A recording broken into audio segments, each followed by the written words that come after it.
A queen's final breakfast, the last hours before Marie Antoinette's execution. Friends, let me take you into a morning so heavy, so silent, that even the Parisian air seemed afraid to breathe. A morning when a woman who once commanded the greatest palace in Europe reached for a piece of bread with trembling hands. And yet, that is not the part that will shock you. Because what truly haunts this story is what she thought about in those final hours. And by the end of this tale, friends, you might just feel as though you sat beside her, in that cold cell, listening to the whispers of a fallen queen. So settle in. Because this morning, her last morning, is not just history. It is a window into the most fragile moment a human being can live. The silent cell. The day was October 16th, 1793. Marie Antoinette had barely slept. All night, boots echoed in the corridors of the conciergerie prison, metal scraping on stone, distant shouts from guards and prisoners. But inside her narrow cell, there was only stillness, the kind that presses on your ears like water. Her hair had turned white in just a few months. Her hands, once decorated with jewels, were now raw from the cold. A single candle flickered beside her, its wax dripping in slow, uneven tears, almost as if it mourned more honestly than the world outside. And friends, she knew. She knew that the next sunrise would be the last one she ever saw. But the morning held one final ritual. A ritual so simple, so ordinary, that it feels almost cruel when you remember who she once was.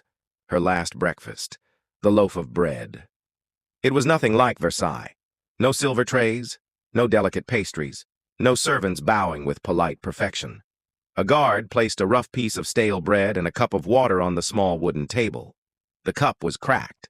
The bread was hard enough to scrape the roof of the mouth.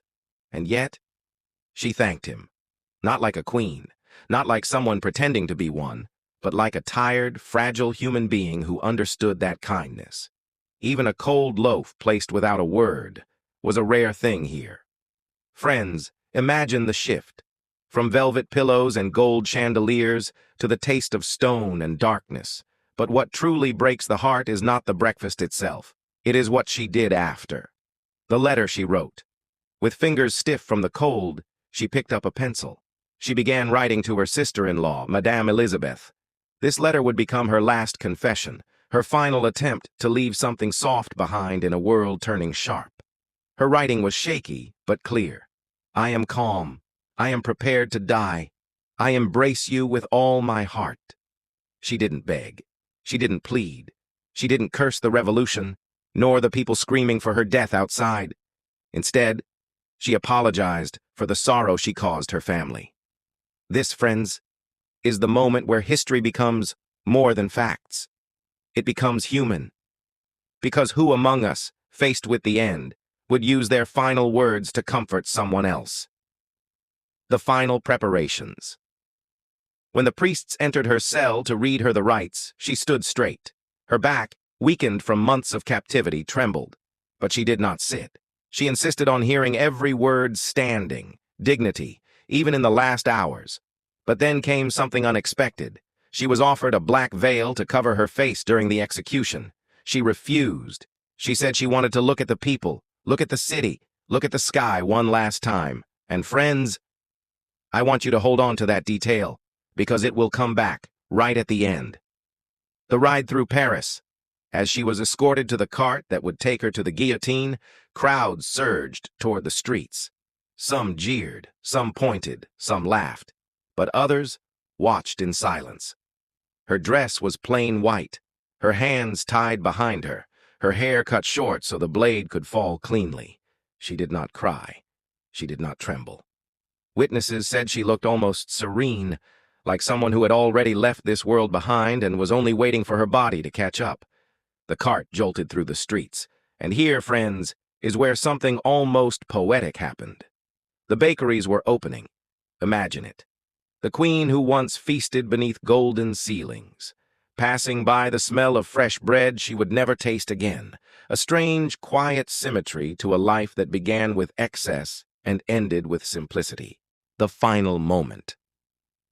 When she reached the scaffold, she climbed the steps alone, refused help, pride, dignity, or maybe acceptance so complete that she needed no hand but her own. Then, history tells us something almost too human to believe. She stepped on the executioner's foot, and her final words were not about revenge or sorrow or fear. They were, "Pardon me, sir. I meant not to do it." Friends, imagine the enormity of that moment. A woman condemned, humiliated, stripped of title, home, children, and future. Yet her last instinct was to apologize for a small misstep. Not for a sin, not for a crime, but for stepping on someone's foot. In her last breath, she chose grace. The end and the lessons she left us.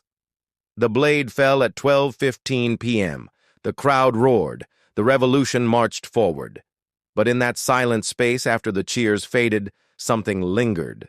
Something more fragile than power, more enduring than gold, more haunting than any legend. A final breakfast taken in silence, a final letter written with love, a final apology spoken with grace. And that, friends, is why we still tell her story. Not to glorify royalty, not to romanticize tragedy, but to remember that even in the darkest hours of history, humanity can shine through the cracks. And if you stayed with me until this very last line, then you too have walked those final hours with her, from the cold cell to the rising sun. Thank you, my friends, for listening.